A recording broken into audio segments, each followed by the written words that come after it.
오늘은 음악 좀 네. 오늘은 40세 되신 초산이신데 제왕절개 한 지 일주일 되신 분인데 심한 허리 통증을 주소로 해서 내원하신 분의 경우를 좀 생각해 보겠습니다. 지금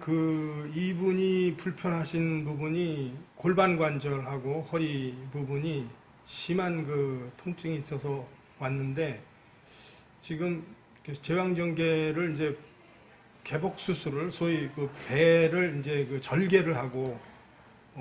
이제 수술을 했기 때문에 일주일밖에 안 됐기 때문에 이분이 사실 엎드릴 수 있는 프론 포지션을 못 합니다. 그래서 저희가 어떤 물리치료, 물론 이제 기계적인 물리치료라든지 그런 건 할 수 있지만은 조금 더 적극적인 그런 물리치료는 할 수 없는 상태지만, 이학적 검사와 그런 엑스레이 검사를 좀 해보니까 엑스레이상에서 이제 이렇게 보이는데, 이게 지금 룸바 쪽에 밴딩처럼 이렇게 나와 있고, 골반에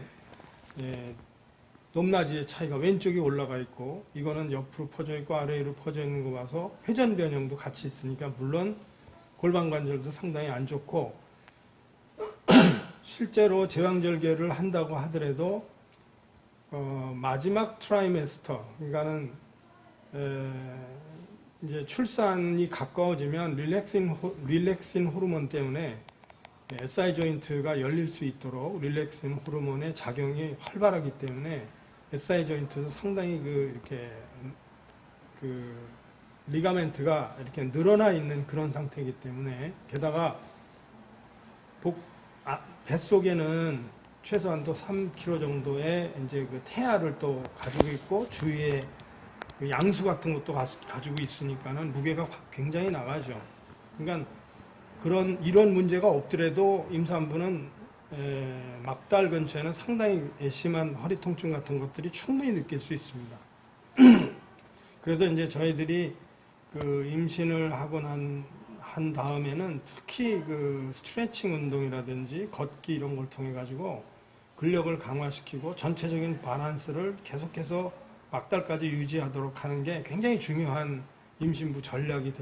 된다고 생각을 합니다. 그런데 이제 이분처럼 이렇게 척추에 이런 변형이 있는 거는, 이건 보통 그냥 밴딩이라고 하는 그런 개념보다는 엑시스 쉬프팅이라고 하는 개념으로 접근해야 된다고 봅니다. 이런 엑시스 쉬프팅은 체중을 이븐 디스트리뷰션, 소위 양쪽으로 균형 있게 체중을 분산시키지 못하기 때문에 이런 경우에는 디스크가 있는 경우가 굉장히 많습니다. 아마도 이분도 디스크 증상이 틀림없이 있을 거라고 생각이 되고, 이학적 검사에서도 그렇게 나타나고 있습니다. 그러나 이분한테 조금 적극적인 치료가 아직은 개복 상처가 완전치 않고 하기 때문에 그런 수술보다는 가벼운 워킹 엑서사이즈라든지 스트레칭 같은 거를 일단 한 일주일 정도 해보고, 복부의 상처가 다 아문 다음에 그때는 조금 더 좀 인텐시브한 그러한 치료를 진행을 하는 것이 좋다고 그렇게 생각을 합니다. 보통 산후에는 임산부들이 몸조리를 잘해야 된다 그래가지고 뭐 운동 같은 거는 강압적 잘 안 하고 영양가 있는 음식을 주로 먹고, 이제 그렇게 되면은 이 골반 관절이 완전히 다시 아물어진다든지 또는 데드 스페이스가 지방질로 대체가 된다든지 하기 때문에 오베이시한 것의 원인도 되고,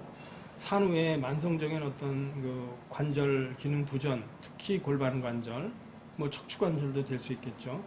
그런 문제가 돼서 만성적인 통증의 원인이 될 수 있기 때문에, 실제로 미국 같은 데서는 제왕절개를 했다고 하더라도 그 다음 날서부터 워킹 엑서사이즈를 보다 적극적으로 시킵니다. 이제 우리나라에서는 문화적으로 그런 거를 안 하고 하는 거는 아마도 지난 세대에는 영양 부족, 그 다음에 임신 도중에 무리한 그런 작업이라든지 이런 환경에 있었던 그런 임산부들이 출혈이 출산 도중에 출혈이라든지 이런 문제를 감안을 해서 그런 풍토가 생기지 않았나 그렇게 생각이 들고, 요즘에는 옛날과는 좀 다르기 때문에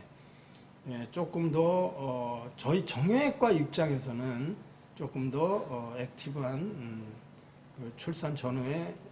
운동요법이라든지 그런 것들을 통해서 몸의 근력을 잃지 않도록 하는 게 나중에 그 골반 관절이 정상적으로 닫아진다든지 관절이 정상화되는데 꼭 필요한 전제 조건이라고 그렇게 생각을 합니다.